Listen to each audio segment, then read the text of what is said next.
Welcome to రాజనీతి.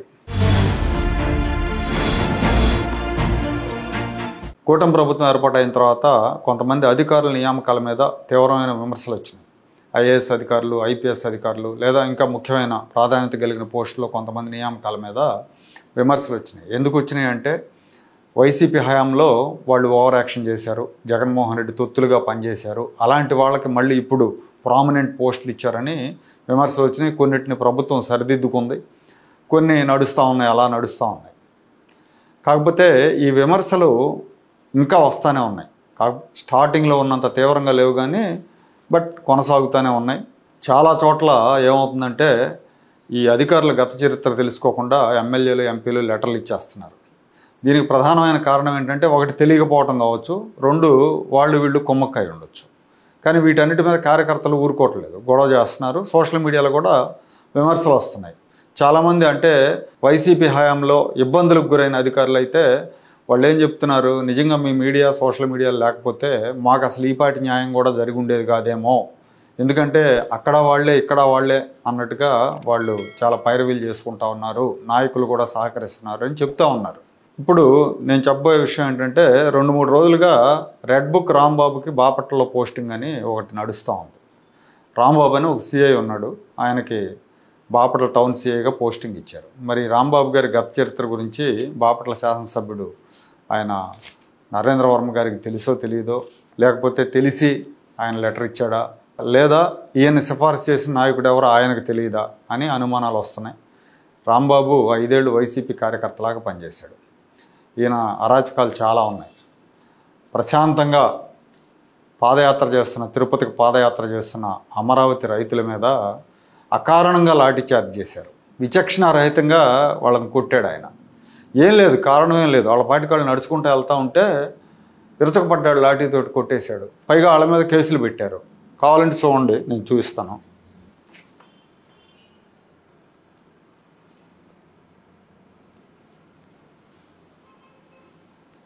రైతులు వెళ్తూ ఉన్నారు, చూడండి ఆయన ఎలా కొట్టాడు.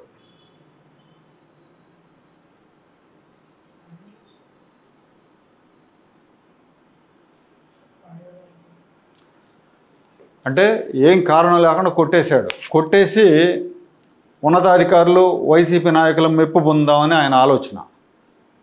ఇంకో ఇన్సిడెంట్ ఉంది, అది కూడా ఇలాంటిదే.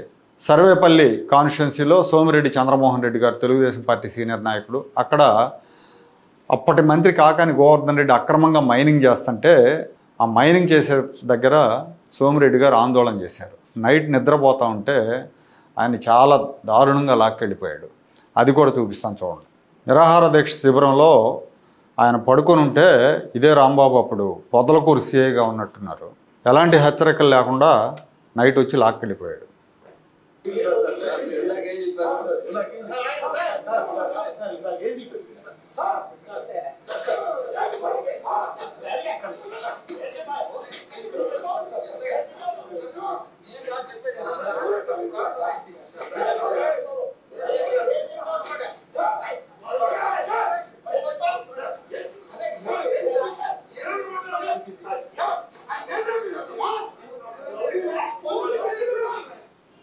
ఆ రోజు అర్ధరాత్రి ఆయన బలవంతంగా లాక్కెళ్ళిపోయారు.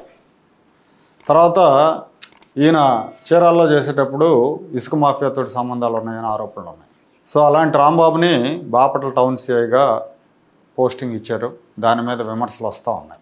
ఇంకొక ఆయన మారీదు శ్రీనివాసరావు, ఈయన కూడా చీరాల 2 టౌన్ సిఐగా పనిచేస్తున్నాడు. ఈయన ఆల్తాఫ్ హుస్సేన్ అని ఆయన వచ్చేసి క్రైమ్ సిఐగా గుంటూరులో పనిచేస్తున్నాడు. వీళ్ళిద్దరి మీద కూడా తెలుగు యువత నాయకులని హెరాస్ చేశారని ఆరోపణలు ఉన్నాయి. తెలుగు యువత నాయకుడు గుంటూరుకు సంబంధించిన రావిపాటి సాయి కృష్ణ అనే ఆయన్ని చాలా తీవ్రంగా హింసించారు. అసెంబ్లీ ముట్టడికి వెళ్ళినప్పుడు, డిఎస్సి కోసం ధర్నా చేస్తున్నప్పుడు ఇతని మీద దాడి చేశారు. చాలా దారుణంగా హింసించారు. ఆయనకి నడుముకు తీవ్రమైన గాయం అయింది. అది ఇప్పటికీ తగ్గలేదు. దాంతో రావిపాటి సాయి కృష్ణ ఇప్పటికీ బాధపడుతున్నాడు. కానీ వీళ్ళకి మాత్రం మంచి పోస్టింగ్ ఇచ్చారు. ఇదే మారీది శ్రీనివాసరావు మంగళగిరి సిఐగా ఉన్నప్పుడు పవన్ కళ్యాణ్ గారు పూజ చేస్తూ ఉంటే ఆ పూజ గదిలోకి బూటు కాళ్ళతో వెళ్ళాడని ఆయన అప్పుడు వీఆర్కి పంపించారు. ఇప్పుడు మంచి పోస్టింగ్ ఇచ్చారు, చీరాల్లో ఇచ్చారు. మరి అక్కడ ఎవరు రికమెండ్ చేశారో తెలియదు. అతని మీద దాడి చేసి ఎలా బలవంతంగా కారులోకి నెట్టారో చూడండి. ఆ సందర్భంగా ఆయన నడుముకు గాయమైంది, అది ఇంతవరకు తగ్గలేదని చెప్తా ఉన్నారు.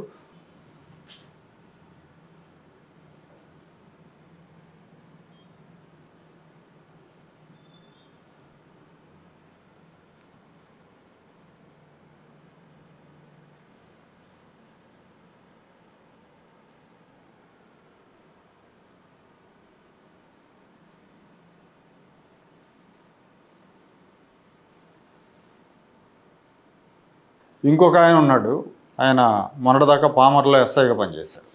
ఆయన పేరు అవినాష్.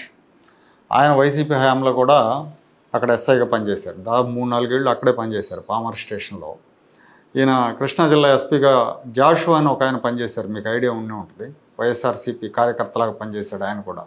ఈ గవర్నమెంట్ వచ్చిన తర్వాత నాకు పోస్టింగ్ ఇవ్వకుండా పక్కన పెట్టేశారు. ఆ జాషువాకి ప్రీ శిష్యుడు అనమాట ఇతను కూడా తెలుగుదేశం కార్యకర్తలని విపరీతంగా హెరాస్ చేశాడు. అక్కడ దండమూడి చౌదరి అని తెలుగు యువత నాయకుడు ఒక ఆయన ఉంటే ఆయన మీద కేసులు పెట్టాడు, ఆయన హెరాస్ చేశాడు. తెలుగు యువత కార్యకర్తల మీద రౌడీ షీట్లు పెట్టారు, ఫిజికల్ అసాల్ట్ చేశారు. ఇంకో విషయం ఏంటంటే ఎవరినైనా కొట్టాలంటే టీడీపీ వాళ్ళని ఆ టాస్క్ ఇతనికి అప్పచెప్తారంట, ఎక్కడైనా స్టేషన్కి తీసుకెళ్ళి రహస్యం కొట్టాలంటే. ఆ ప్రచారం కూడా ఉంది ఈయన మీద. చాలామంది టీడీపీ నాయకులను పిలవటం, స్టేషన్కి వార్నింగ్లు ఇవ్వటం, యాక్టివ్గా ఉంటే కేసులు పెడతా ఉంటాం, ఎస్సీ ఎస్టీ కేసులు, రేప్ కేసులు, ఇలాంటివన్నీ కూడా జరిగినాయి అక్కడ. అంటే కూటమి వచ్చిన తర్వాత కూడా అతను అదే పామర్లో ఎస్ఐగా వచ్చింది అతనికి పోస్టింగ్. ఆశ్చర్యకరం అన్నమాట అది. అంటే అక్కడే అరాచకాలు చేశాడు, మళ్ళీ అక్కడికే తెలుగుదేశం గవర్నమెంట్ హయాంలో ఎస్ఐకి వచ్చాడు. ఈ మధ్య రీసెంట్గా వీఆర్కి పంపించారు. సరే ఎందుకు కారణం ఏంటనేది తెలియదు. సో ఓవరాల్గా చూస్తే దీన్ని మానిటర్ చేయడానికి ఒక వ్యవస్థ లేదు. ఈ కూటమి ప్రభుత్వం వచ్చింది కానీ అదేదో గుడ్డెద్దు చేలో పడ్డట్టుగా పోతా ఉంది అనిపిస్తూ ఉంది. ఎందుకంటే ఇలాంటి అరాచకాలు చేసిన వాళ్ళందరినీ ఐడెంటిఫై చేయడానికి ఒక వ్యవస్థను పెట్టుకోవాలి. ఇప్పుడు లేదంటే ఎక్కడికక్కడే ఎమ్మెల్యేలు ఏంటంటే ఇంకో నియోజకవర్గంలో చేస్తే నాకేంటి, ఇక్కడికి వస్తే నేను చెప్పినట్టు వింటాడు కదా అని వాదన చేసేవాళ్ళు ఉన్నారు. ఇంకొంతమంది డబ్బులు తీసుకొని పోస్టింగ్ లెటర్లు ఇచ్చేవాళ్ళు ఉన్నారు. సో వీళ్ళందరినీ, ఈ అరాచకాలు చేసిన వాళ్ళందరినీ ఐడెంటిఫై చేసి వాళ్ళకి ఎక్కడెక్కడ పోస్టింగ్లు ఇచ్చారు, ఆ పోస్టింగ్లు ఇవ్వడానికి కారకులు ఎవరు, సిఫారసు చేసిన వాళ్ళు ఎవరు అని ఐడెంటిఫై చేసి ముందు ఆ సిఫారసు చేసిన వాళ్ళ మీద చర్యలు తీసుకోవాలి.